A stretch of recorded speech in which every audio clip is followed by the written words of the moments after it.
Agama itu ada dua.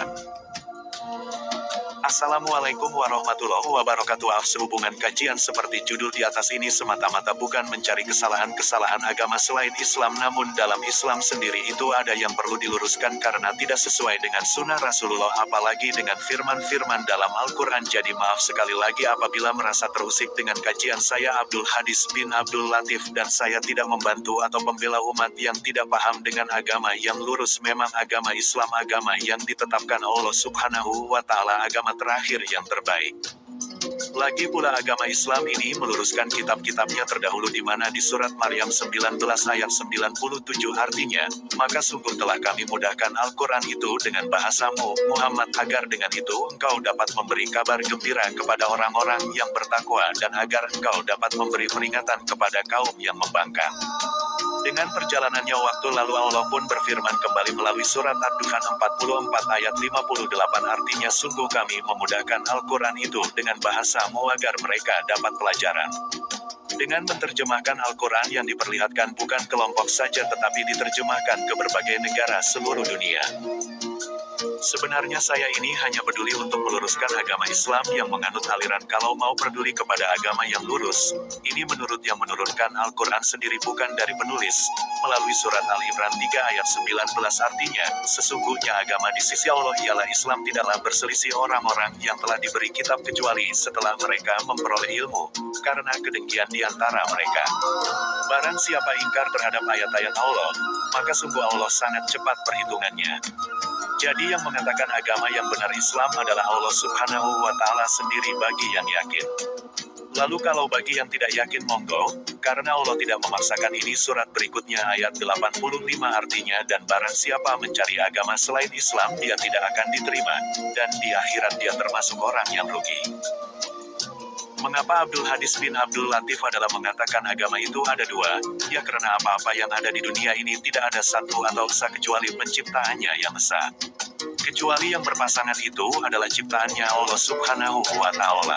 Ini kita ambil dari surat Al-Hadid 57 ayat 3 artinya, dialah yang awal yang akhir, yang zahir dan yang batin, dan dia maha mendengar dan maha mengetahui. Yang awal dan yang akhir itu yang menciptakan, dialah menciptakan yang zahir yang batin Allah Subhanahu wa Ta'ala.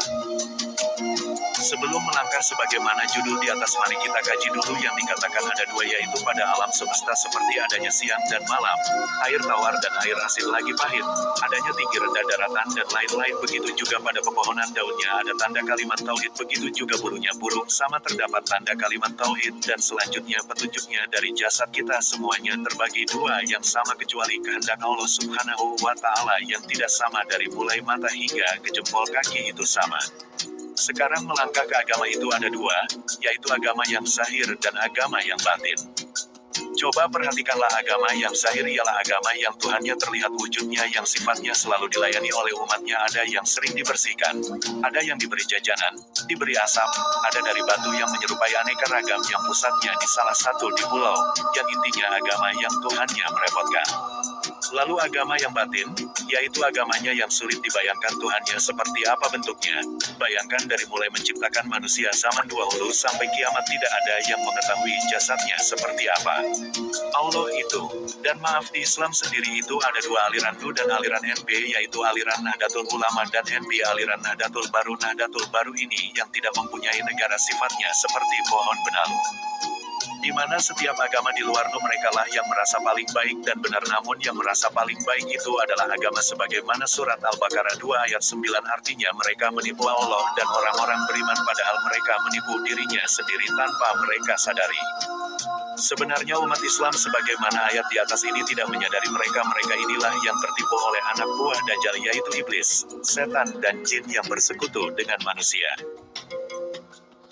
Sebenarnya kalau ingin selamat dari ancaman Allah Subhanahu wa Ta'ala, segeralah sadar, jangan kalah dengan umat lain dengan kesadarannya melepaskan atau meninggalkan agama sebelumnya demi agama Islam yang benar. Bisa dibayangkan, apakah nanti suatu saat mau umroh atau naik haji, di mana terlihat di media sosial yang namanya umat Islam yang baru semuanya senang dan gembira seperti kita, keinginan mengulangi lagi untuk ibadah umroh ataupun haji yang kini triliunan yang menjadi mualaf, sedangkan Islam sendiri di Indonesia malah semakin sulit untuk berpikir yang jernih terhadap agamanya sendiri.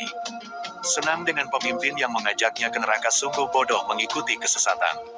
Mereka tidak menyadari bahwa agama yang dianutnya itu merendahkan Allah Subhanahu wa Ta'ala dan Rasulullah Muhammad Sallallahu Alaihi Wasallam. Manusia seperti ini, itu adalah benar-benar telah diperdaya oleh Dajjal.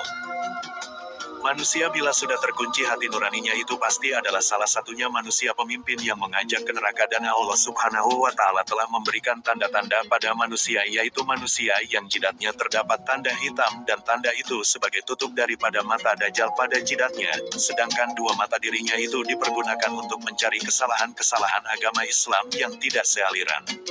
Inilah sebagai bukti merendahkan Allah Shallallahu wa Ta'ala dan Nabi Muhammad Shallallahu Alaihi Wasallam, dan mereka merasa jadi NU atau Nahdlatul Baru, jadi seolah dirinya lah yang lurus dalam menjalani agama alirannya.